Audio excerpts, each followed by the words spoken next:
Christine Lagarde, présidente de la Banque Centrale Européenne, mai 2022. Mon humble avis est que ça ne vaut rien, ça ne repose sur rien, et il n'y a aucun actif sous-jacent qui puisse servir d'encre de sécurité. Jamie Dimon, patron de JP Morgan, la plus grande banque du monde. Bitcoin n'a aucune valeur intrinsèque. Warren Buffett, l'investisseur le plus célèbre de la planète. Si vous m'offriez tous les bitcoins du monde pour 25 $, je ne les prendrais pas.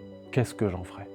Ça ne vaut rien, il n'y a rien derrière, c'est purement spéculatif. C'est probablement la critique la plus répandue contre Bitcoin. Et c'est aussi la plus intuitive. On ne peut pas toucher le Bitcoin, on ne peut pas le mettre dans un coffre, il n'y a pas d'usine derrière, il n'y a pas de bénéfice, il n'y a pas de dividendes, pas de coupons. Contrairement à une action, il ne représente pas une part d'entreprise, contrairement à une obligation, il ne verse pas d'intérêt, contrairement à l'immobilier, on ne peut pas vivre dedans, etc., etc. Et pourtant, Bitcoin vaut aujourd'hui plusieurs dizaines de milliers d'euros l'unité. Des ETF gérés par les plus grands fonds du monde en accumulent. Et le gouvernement américain en a fait une réserve stratégique nationale. Alors soit tout le monde est fou, soit il faut réviser notre définition de ce que veut dire avoir de la valeur. Et c'est ce qu'on va faire dans cette vidéo.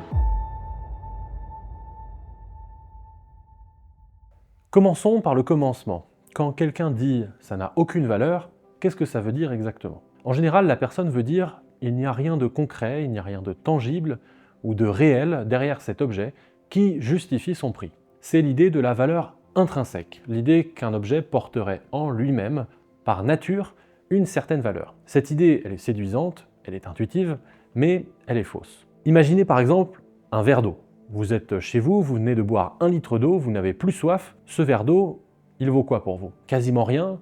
Vous pourriez d'ailleurs le jeter sans y penser. Maintenant, imaginez le même verre d'eau. Vous êtes en plein désert, vous n'avez pas bu depuis 2 jours, ce même verre d'eau, soudain, il vaut tout.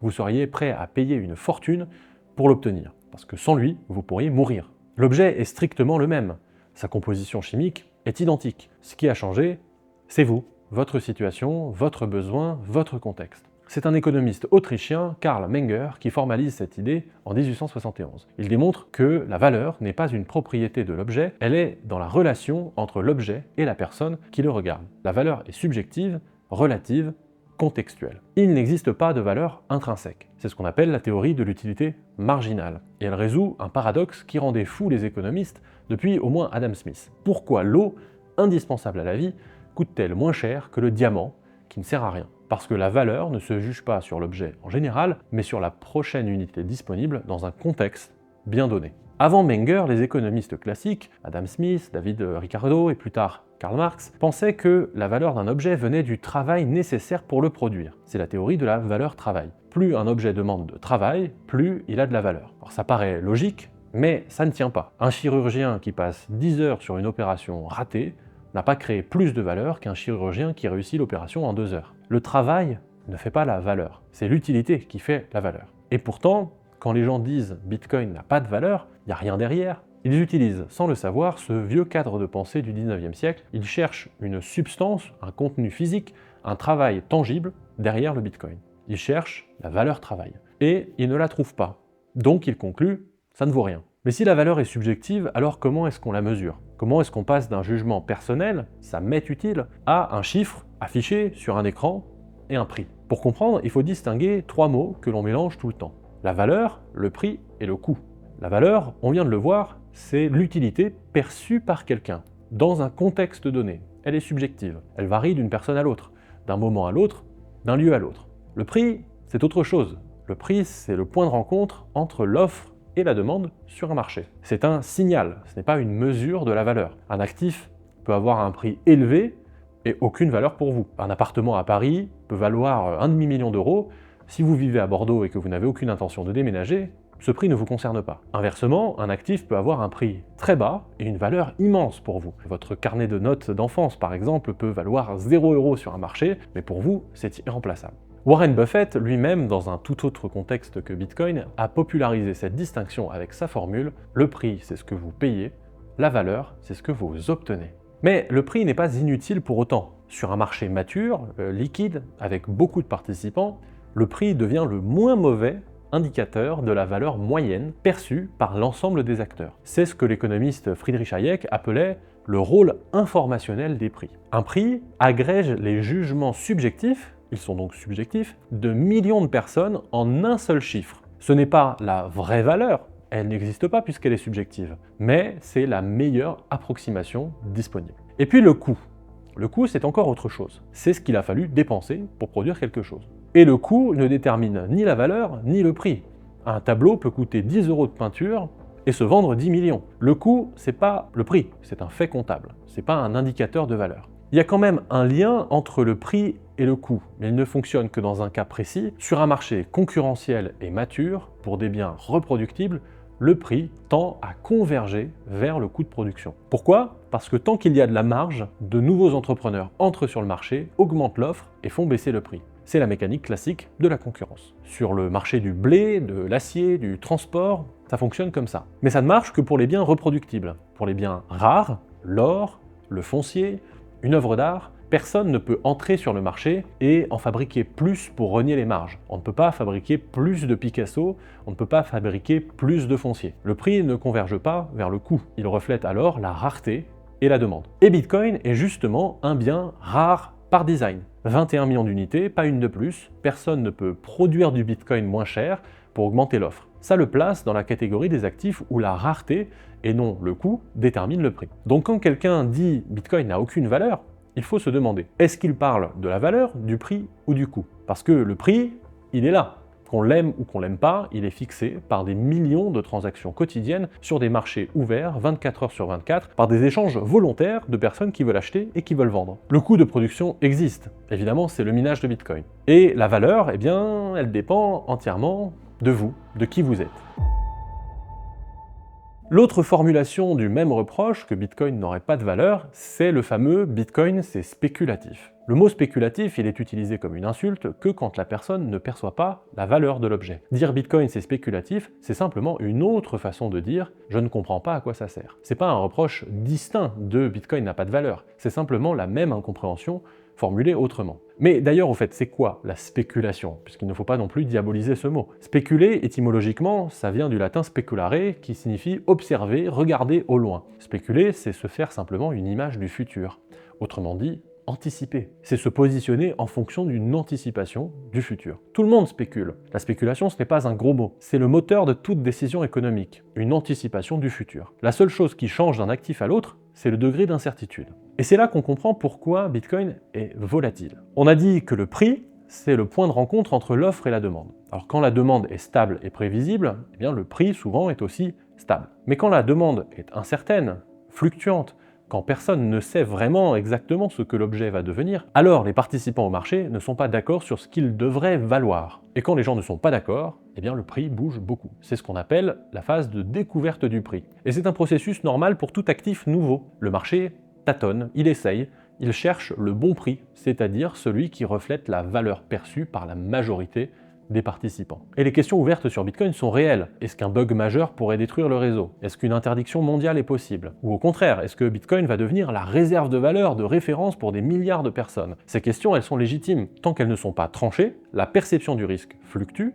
et avec elle, le prix. Plus le prix du Bitcoin monte, plus le marché grossit. Plus le marché grossit, plus il y a de participants et de liquidités sur ce marché. Et plus il y a de liquidités, plus il est difficile de faire bouger le prix. Et donc, mécaniquement, plus l'incertitude se réduit, plus la volatilité baisse. Et c'est exactement ce qu'on observe depuis 15 ans. La volatilité de Bitcoin est en baisse tendancielle. Elle est passée de plus de 120% en 2018 à environ 40% aujourd'hui. L'arrivée des ETF Bitcoin aux États-Unis en 2024, qui ont accumulé plus de 100 milliards de dollars d'actifs en un an, a considérablement approfondi le marché et accéléré cette tendance. Ce n'est pas la preuve que la volatilité va disparaître, mais c'est simplement cohérent avec un actif en cours de maturation. Au fur et à mesure que le consensus se solidifie, que le marché s'approfondit, la phase de découverte de prix touche progressivement à sa fin. Alors admettons que la valeur est subjective, que le prix n'est qu'un signal de marché et que spéculatif, c'est pas vraiment un argument. Reste une question, qu'est-ce que Bitcoin a de si particulier? Qu'est-ce qui peut amener des centaines de millions de personnes à lui accorder de la valeur? Ce n'est pas que Bitcoin a de la valeur parce que X ou Y, ce serait en fait retomber dans le même piège de la valeur intrinsèque qu'on vient de passer 10 minutes à déconstruire. La réponse, c'est que Bitcoin possède un ensemble de caractéristiques uniques qui peuvent s'avérer extrêmement utiles pour certaines personnes dans certains contextes. Et c'est parce que ces personnes lui trouvent une utilité qu'elles lui accordent de la valeur et que cette valeur se traduit dans un prix. Bitcoin, avec un petit b, C'est une unité monétaire et cette unité elle a des propriétés très particulières. Elle est rare, 21 millions d'unités au maximum, jamais plus. Personne ne peut décider d'en créer davantage, pas un président, pas une banque centrale, pas un comité. La rareté est inscrite dans le code, et le code est public, vérifiable, non modifiable, unilatéralement. Cette unité, elle est aussi divisible, en 100 millions de Satoshi. Vous pouvez détenir pour 1 euro de Bitcoin ou pour 1 million d'euros de Bitcoin. Elle est non manipulable, aucune autorité ne peut diluer votre épargne en Bitcoin en imprimant des unités supplémentaires. C'est l'exact opposé de ce qui se passe avec les monnaies traditionnelles, dont l'offre est décidée par les banques centrales notamment. Dans un monde où toutes les monnaies perdent du pouvoir d'achat, chaque année, par construction, c'est le principe même de l'inflation, ces propriétés peuvent être extrêmement précieuses pour quelqu'un qui cherche à préserver son épargne. Et puis il y a Bitcoin, avec un grand B, c'est aussi un réseau. Un système de paiement mondial, sans intermédiaire, qui fonctionne 24 heures sur 24, 7 jours sur 7, 365 jours par an, depuis plus de 16 ans. Sans interruption, sans autorité centrale, sans PDG, sans siège social. Ce réseau, il permet d'envoyer de la valeur à n'importe qui, n'importe où dans le monde, en quelques minutes, pour des frais dérisoires, on parle de l'ordre de quelques centimes d'euros, sans demander la permission à personne. Pas de banque intermédiaire, pas de jour ouvré, pas de plafond, pas de formulaire, un téléphone suffit. Et ce réseau, il est résistant à la censure. Aucun gouvernement, aucune institution ne peut empêcher une transaction Bitcoin. On peut le surveiller, mais on ne peut pas l'arrêter. Des centaines de millions de personnes à travers le monde trouvent certaines de ces caractéristiques que je viens d'énoncer utiles. Et c'est pour ça qu'elles accordent de la valeur à Bitcoin et que cette valeur se traduit sur les marchés en un prix. Maintenant, retournons derrière le miroir et posons-nous la même question pour les actifs que tout le monde considère comme solides. L'or, par exemple, il a été démonétisé il y a plus de 50 ans quand, en 71, Nixon mit fin à la convertibilité du dollar en or. I have directed Secretary Connally to suspend temporarily the convertibility of the dollar into gold or other reserve assets, except in amounts and conditions determined to be in the interest of monetary stability and in the best interest of the United States. Depuis, l'or n'est plus une monnaie. Il n'est adossé à rien, il ne verse aucun rendement, la plupart de l'or mondial dort dans des coffres, personne ne s'en sert, son usage industriel est extrêmement limité, c'est moins de 10% de la demande, les 90% restants, c'est du stockage, de la bijouterie de thésaurisation, des réserves de banque centrale. Alors qu'est-ce qui justifie qu'il faille payer des milliers d'euros pour quelques grammes d'un métal jaune qui dort dans un coffre ? Une convention sociale, une croyance collective construite sur des millénaires, que l'or est une réserve de valeur parce qu'il est rare, neutre, non manipulable, etc. Les gens achètent de l'or parce qu'ils pensent que d'autres gens continueront d'acheter de l'or. C'est un consensus. Et il tient depuis très longtemps. Mais c'est un consensus, pas une valeur intrinsèque. Et l'euro alors ? C'est du papier imprimé ? Ou même pas. Dans l'immense majorité des cas, ce sont simplement des chiffres sur des serveurs informatiques bancaires. Pour la zone euro par exemple, moins de 10% de la monnaie en circulation est sous forme de pièces et de billets. Le reste, ce sont des 1 et des 0 dans une base de données. Alors qu'est-ce qui donne sa valeur à l'euro ? Le cours légal. La loi vous interdit de le refuser comme moyen de paiement en zone euro. C'est pas une utilité perçue librement, c'est une contrainte légale. Et cette contrainte, elle a des limites géographiques, strictes. Sortez d'Europe, et l'euro ne vaut plus grand-chose. Essayez de payer en euros dans une échoppe à Bangkok ou à Lagos. Bonne chance. Et c'est encore plus frappant pour les monnaies dites secondaires. Que vaut un baht thaïlandais hors de Thaïlande ? Que vaut un peso argentin hors d'Argentine ? Est-ce qu'on accepte des roupies indiennes pour payer au Nigeria ? Non, ces monnaies n'ont aucune valeur en dehors de leur zone de cours légal. Elles ne reposent sur rien d'autre que la confiance, souvent fragile, dans le gouvernement qui les émet. Et cette confiance, elle peut s'effondrer du jour au lendemain, comme en Argentine, au Venezuela, au Liban, en Turquie, au Zimbabwe, etc. En réalité, aucun actif monétaire n'a de valeur intrinsèque. Pas l'or, pas l'euro, pas le dollar, et pas le Bitcoin non plus. Tout repose sur un consensus, une convention partagée par un groupe de personnes que cet objet a de la valeur. La seule question pertinente, ce n'est pas qu'est-ce qu'il y a derrière, c'est est-ce que le consensus tient et pourquoi. Pour Bitcoin, après 16 ans d'existence, des centaines de milliards de capitalisation, des ETF approuvés par le régulateur américain, une réserve stratégique, eh bien le consensus tient, et mieux, il se renforce chaque année.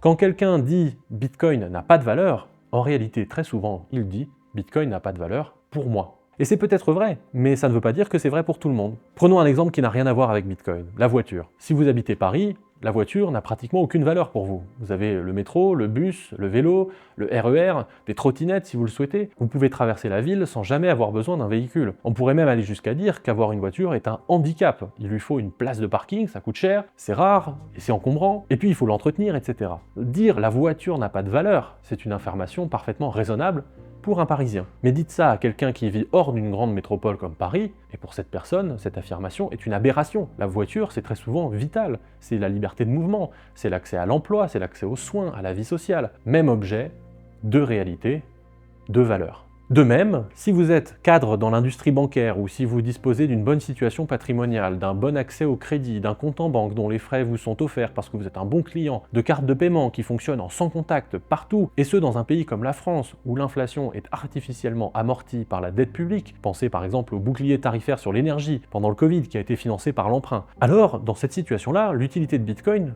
ne saute pas aux yeux dans votre quotidien. Et c'est normal, Bitcoin ne résout pas pour vous un problème que vous ressentez de façon aiguë au quotidien. Mais le monde ne se résume pas à ça. Si vous êtes lanceur d'alerte, que vos comptes bancaires ont été gelés par les autorités pour vous faire taire, alors la capacité d'utiliser une monnaie que personne ne peut censurer devient vitale. Ce n'est pas théorique, c'est arrivé et ça continue d'arriver. Si vous faites partie des milliards de personnes qui n'ont pas de compte en banque, alors la capacité à accéder à un système financier avec un simple téléphone, sans conditions, sans justificatif, sans frais d'entrée, ça change tout. Dans les pays de l'OCDE, 97% de la population a accès à des services financiers de base. Mais dans les pays à faible revenu, ce taux tombe à 39%. 6 personnes sur 10 n'ont accès à rien. Pas de compte, pas d'épargne, pas de virement, pas de crédit, mais souvent un téléphone. Si vous êtes opposant politique dans un régime autoritaire, le fait de disposer d'une monnaie qui ne nécessite aucune permission, qui ne peut pas être confisquée par un gouvernement, c'est une question de survie. C'est bien parce que Bitcoin était trop utile aux femmes en Afghanistan que les talibans ont décidé de l'interdire. Et de façon plus générale, si vous avez pris conscience du débasement monétaire constant, du fait que votre épargne perd du pouvoir d'achat chaque année, que les banques centrales créent de la monnaie pour financer les déficits, que votre livret A ne compense pas forcément l'inflation, alors disposer d'un actif dont l'offre est fixe, non manipulable, accessible sans intermédiaire, ça peut avoir beaucoup de valeur. Pour vous,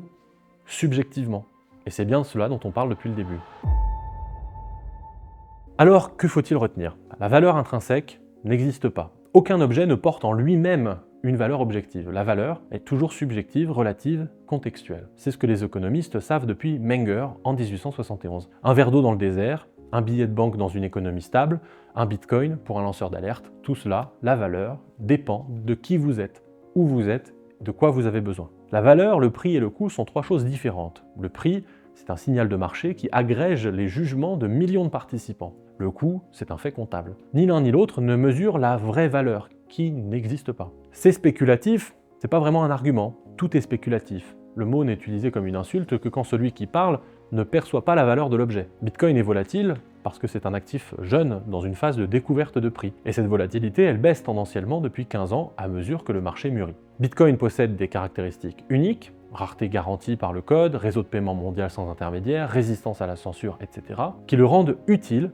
à des centaines de millions de personnes. C'est cette utilité qui fonde leur perception de valeur, et c'est cette perception qui se traduit dans un prix. Aucun actif monétaire n'a de valeur intrinsèque, ni l'or, ni l'euro, ni le dollar, ni le bitcoin. Tout repose sur un consensus, et celui de bitcoin est moins fort que celui de l'or, évidemment, mais il se renforce chaque année. Et c'est là que je voudrais conclure. Quand Christine Lagarde dit que bitcoin ne vaut rien, quand Jamie Dimon dit qu'il n'a aucune valeur intrinsèque, quand Warren Buffett dit qu'il n'en voudrait pas même pour 25 $ de tous les bitcoins du monde, ces personnes disent peut-être la vérité, leur vérité. Celle d'une dirigeante de banque centrale, celle d'un patron de la plus grande banque du monde ou d'un milliardaire qui n'a jamais eu de problème d'accès au système financier de sa vie. Mais pour les milliards de personnes sous-bancarisées dans le monde, pour les lanceurs d'alerte dont les comptes sont gelés, pour les opposants politiques dont l'épargne est confisquée, pour les épargnants qui regardent leur pouvoir d'achat fondre année après année, Bitcoin n'a pas aucune valeur. Dire Bitcoin n'a pas de valeur, c'est un aveu de privilège, ce n'est pas un argument. Merci d'avoir regardé cette vidéo. Si elle vous a plu, n'hésitez pas à la liker et à la commenter. Et si ce n'est pas déjà fait, pensez à vous abonner pour être tenu au courant des prochaines vidéos. Moi je vous dis à la semaine prochaine, c'était Alexandre sur la chaîne BitStack, l'app d'épargne en Bitcoin numéro 1 en France. À bientôt.